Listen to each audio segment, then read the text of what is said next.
morning is coming more from a partner program perspective as to how partners can prepare to work for future businesses together with vendors. So for the next 30 minutes or so, we'll be consolidating some of the trends and developments that we're seeing vendors taking for the future in 2020 and moving forward, and also some of the areas that partners can capitalize on down the road. So as we come to the end of 2019, I can say that this year has been a very exciting year for partner programs, as we see many vendors making better alignment for partners in the future. And obviously, cloud is the most important factor. Cloud is the most important driving force behind many of the implementations and investments that vendors are making. There's some issue with the slides. Can you do that? Yeah. So the circles on these slides represent the trends and changes that we have seen taken place and are still are. So we've seen the emergence of new partner programs, whether it's coming from the next generation of vendors or the established pioneers of the industries.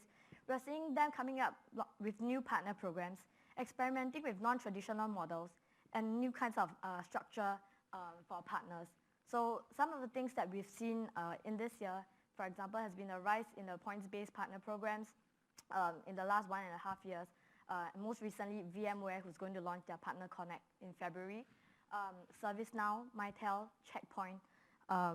And this is a kind of gamification that helps to encourage partners to be engaged more with their programs, and they will be measuring new things down the road as well.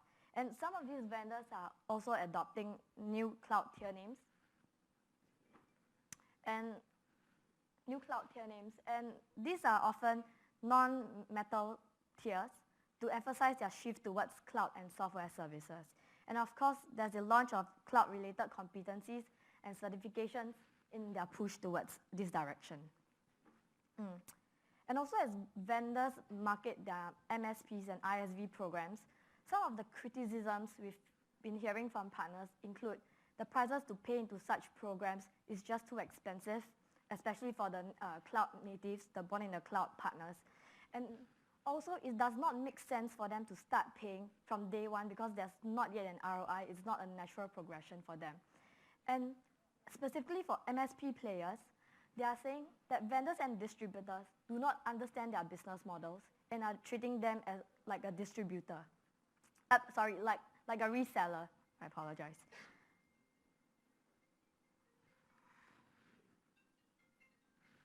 And as vendors strive to achieve a more balanced portfolio between hardware and software, they are shifting partner margins towards services, software, and subscriptions. And the large vendors are investing millions of dollars into improving channel processes by automation and streamlining and integrating the different systems together. And usually, these initiatives are being spearheaded and managed by the global leadership, who are looking to remove many of the bottlenecks that partners face in order to accelerate their growth. And the software players like AWS, Microsoft, and Salesforce are investing money again into building up their cloud marketplaces and improving the capabilities and functionalities of these cloud marketplaces for customers and partners. And AWS and Microsoft, they have opened up their cloud marketplaces to allow partners to buy as well as resell ISV offerings, and in some cases, offering them a reward in doing so. So Microsoft is incentivizing their own partners to sell the ISV offerings, and AWS is incentivizing partners through their ISV partners directly. So the partners will be the one who pays the resellers selling the products. And as the different vendors emphasize the importance of partner ecosystems, what other roles are they going to be playing in managing and facilitating collaborative communities? So as we know, distributors has always been in the central role in providing access to different partner types to vendors. And is this going to change, and what else can we see? So in the cloud era, one of the very important questions for vendors is how can they build an army of evangelists as they fiercely compete in a software-led environment. So one of the answers will lie in an increasingly strategic position of the vendor account managers.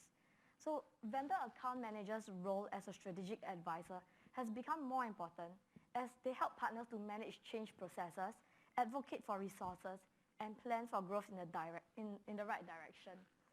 But this is a good time to sell technology because there's a lot of publicity around it today. But there are still structural challenges in capturing these new hybrid IT and multi-cloud opportunities, especially in the lack of IT talents and skill sets.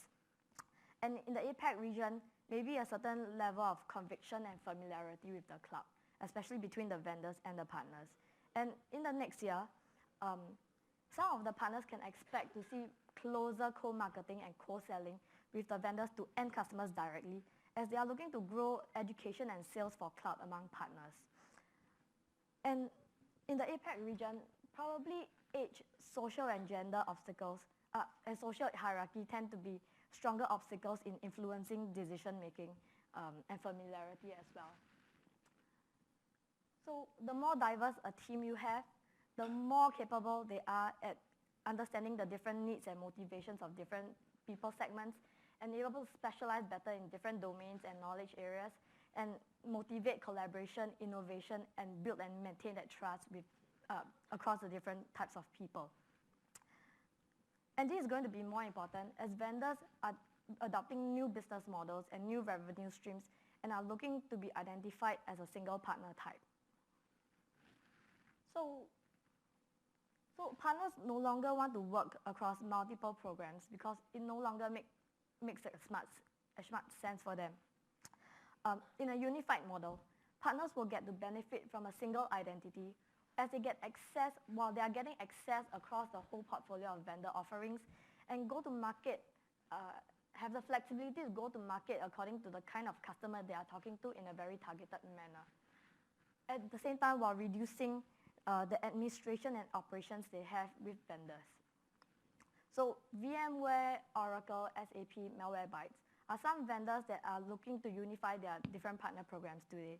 And one of the things they will have to consider is new partner engagement models, such as who is going to be the person who is going to be the first contact for partners, whether it's going to be a general account manager, or do partners have to engage directly with the different specialists in the different units, with the general person being based in the partner organization. So, and also what's going to be the visibility and reporting relationship across these different players as well. So this is a recent survey that we did in September as to the channel partners' view towards partner program evolution. And in it, we asked a question, how should vendors measure and track the relationship with partners, and which would be the top 3 preferred measurements they want. So in the results, at the top of the list, you see we have revenue targets, achieve competencies of specializations, which is going to be more important for partners to differentiate themselves in the cloud era, and followed by customer engagement, growth or expansion targets, both of which help partners to manage to track their growth and profitability across customer accounts. So customer engagements, we're talking a bit more about the soft kind of metrics as well, no longer just the hard ones. So one example of a vendor measuring customer engagements will be Checkpoint through their points-based partner programs. So they no longer track partners' requirements based on the revenue targets, but rather by the kinds of customer engagement that they do, number of meetings they meet, who they meet, as well as the demonstrations that they are doing in a particular year in order to move on to the next tier next year. So as I was, if you have paid attention at keynote, you've seen Lenovo talking about Project Velocity, which is their project in improving the digital systems for partners, improving the processes, making it faster. So these are some examples of large vendors who have the revenue and resources to do that through the whole on a global basis, and vendors are looking to do this to help partners reduce their administration, go to market with speed, and enhance their profitability while ensuring a more consistent integrated experience across the globe, especially for your regional and global partners. So the danger for partners is that as the systems become more and more automated and digitized and processes become more and more, again, automated, partners don't really know where the data they have keyed in will end up in. So for example, leads that partners receive based on an algorithmic programming might not be directed to the right partners or not at all if your profiles are outdated in the system. Certain systems might be siloed still while the rest are being integrated. And for automated deal registration might be exploited by partners if there is, when they understand the algorithm behind it, they might game the system. Or it also increases the danger of the wrong partner having the approval if it removes the opportunity for a human to make sure that the right partner gets the right approval. A bit convoluted, but you get the idea. So in recent times, a number of partner locators have been revamped as well. And usually, the revamps allow for greater searchability and better showcases the partner's business as well as their competencies. So I personally think AWS has a high level of functionality because it goes beyond listing partners and their addresses. So this is a bit blur right now because of the projector, but customers will be able to rate partners directly through the partner locator, and at the same time, they will have a very clear list of the qualifications that the partners have. So things like competencies, certifications, the solutions that they sell, industries that they are targeting, as well as the case studies that they have achieved so far. So AWS Partner Locator has generally two sections. One section is AWS validated qualifications, and there's the other section where it's self-claimed by partners. So this helps to keep the traffic on the website busy and gives better matching between customers as well as partners, and helps partners to market themselves by sharing the link. They can share the link, put it in their proposal, and market themselves as an AWS at the same time as well. There's nothing new. Microsoft's Pinpoint has been there for many years. Microsoft, sorry? Pinpoint. Pinpoint. Yeah. Partner locator. Exactly the same idea. Oh, okay. Customers can like, right, can give comment based on the number of. This is public though. Is that public? Yeah, it's public. Oh, okay. But it's Okay.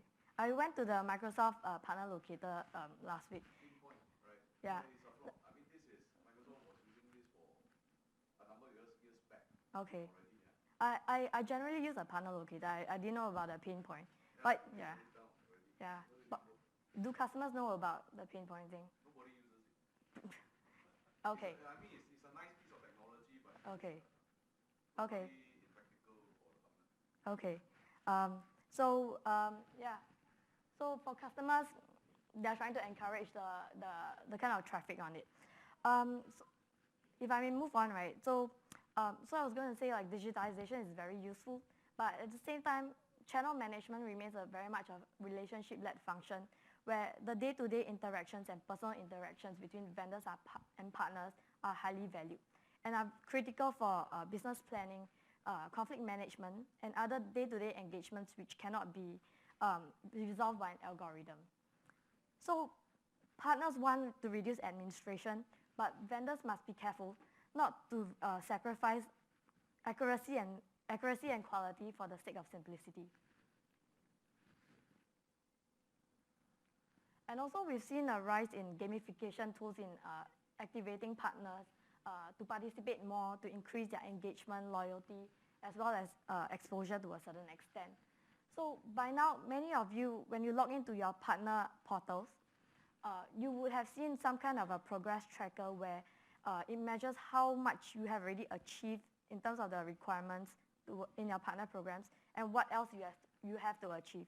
So, and there's a better dashboards, more powerful data behind all this. So these are gamification tools which help to increase, the step-by-step engagement to help you reach your end goal. And also I've talked about the points-based programs earlier on. So So again, it makes use of that step-by-step motivation and engagement. And also we see new kinds of things that are being tracked by vendors as well. Like for ServiceNow, they are giving partners that additional points for due registration and submitting application approvals as well as reviews. And they're having very detailed measurements in terms of what they track for partner activities. And for digital badges, in this year, many vendors have are offering digital badges for partners, for individuals, especially for technical individuals, to share it on social media and collect as well. Yeah. So this is, in my opinion, I think this is good for these individuals, and also good for building customer trust as well. Because when you click on these links, you will be able to see not just the qualification that they have earned for this particular certification, but also in some cases, the rest of the qualifications that they have earned, as well as in some cases, what is required to earn that certification. Yeah. So, and internal social networks helps to improve the kind of gamification, a sense of real time, and also help to increase collaboration in some of these gamification systems. But I think another related trend to this will be personalization, where it's not just, you're trying to encourage human-to-human interaction, but also when you're talking to machines, they want you to feel as though you're talking to a human being in real time. And then also moving forward, we can expect to see better UI in partner portals. In some cases now, they have already allowed workspaces where where partners can work directly on the partner portal, store data, and send documents directly to customers from there. Yep. So there's better interface for partners in general. And more, we're going to see increased automation powering these different tools and platforms. And moving forward, customers are going to prefer responsiveness in the cloud and digital era. So, and this is partly driven by the next generation of millennials as well as Gen Z, who may not have seen, maybe a video or cassette recorder, or maybe even to a certain extent, I don't know, a CD player. And in the US, there are some high schools which are removing their analog clocks because the younger generation do not know how to read clocks and are replacing it with digital versions instead. I don't think APAC has come to this extent, but it is a reality that the younger generation has a different way of interacting with these interfaces. And maybe part of it would also be the digital gap and generation gaps across the different age groups as well as the different countries and regions. So the column on your left are some of the automation investments that vendors are making and will be coming more in your way. They have started announcing this, as far as I know, in the last 2 or 3 months. So Cisco and Tech Data have worked together on automating renewals. Automated rebate payments have been announced by Nutanix in the last 2 months. And a number of vendors have also automated their due registration. And HP Inc. APAC had a system where they are distributing rates based on algorithm programming.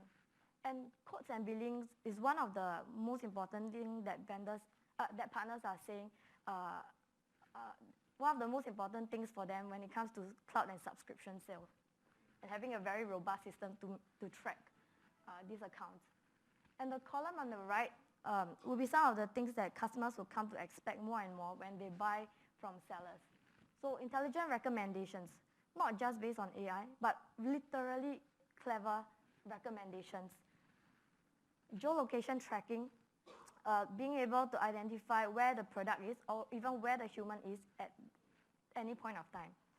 And timely notifications being updated with the important messages in a very real-time manner. And having a single pane view where it allows the buyer to manage and view their orders easily and quickly. And renewal suspensions, because if customers do not use their subscriptions for, say, a few months, why should they continue to pay? So as we move forward, we can expect to see a greater emphasis on customer experience in partner programs. Already in the last 2 months, we've seen some vendors talking about their emphasis on customer experience. For example, Cisco especially is very vocal about their customer experience strategy. And last night, AWS, they were talking about their customer experience emphasis, especially coming from the CEO as well on how partners can do this. So the partners are an important strategy for AWS. So reselling is going to continue to be very important. But at the same time, partners have to adopt additional skill sets to be able to better sell in the coming future, as vendors are emphasizing on subscription sales and customer experience. So from a partner viewpoint, you will see changes in the roles across your organizations. So your pre-sales will become more influential in customer IT buying decision, and they will have to be able to understand better the design and technology and take on a more business consulting role, tying together solutions based on the outcomes, business or emotional, that they are looking for. And of course, with this, it comes a greater responsibility in managing customer expectation, being able to educate them on what's realistic and what's not.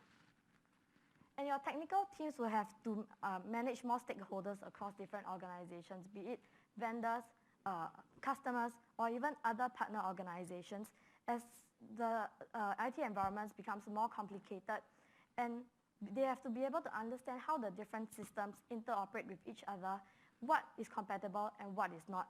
And if they develop IP solutions, they have to manage the different versions across the different customers. So your salespeople will continue to be pursuing new customers, but in new ways. They will have to be able to articulate the value between a subscription versus a transactional sale. And when drafting contracts, they have to add in new elements. It includes a service level agreement, as well as different pricing based on the utility. And as the compensation structure might change as well, as customers make smaller payments in recurring manners.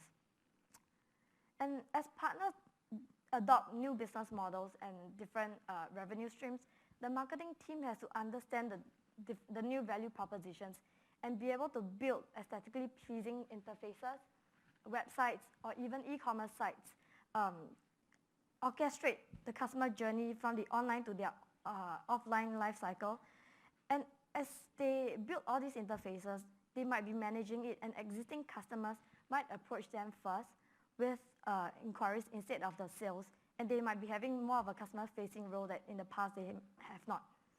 So customer success managers is a role that some vendors today have to help partners. But starting in a very small manner, we're starting to see some partners having this role as well.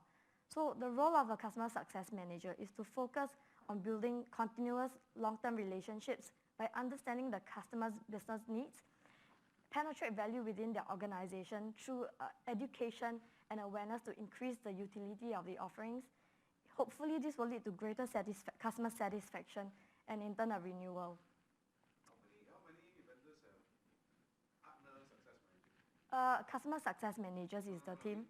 The dealer requires customer success manager. But how many vendors actually have appointed partner success managers? Partner success manager. The vendor doesn't succeed either. Correct.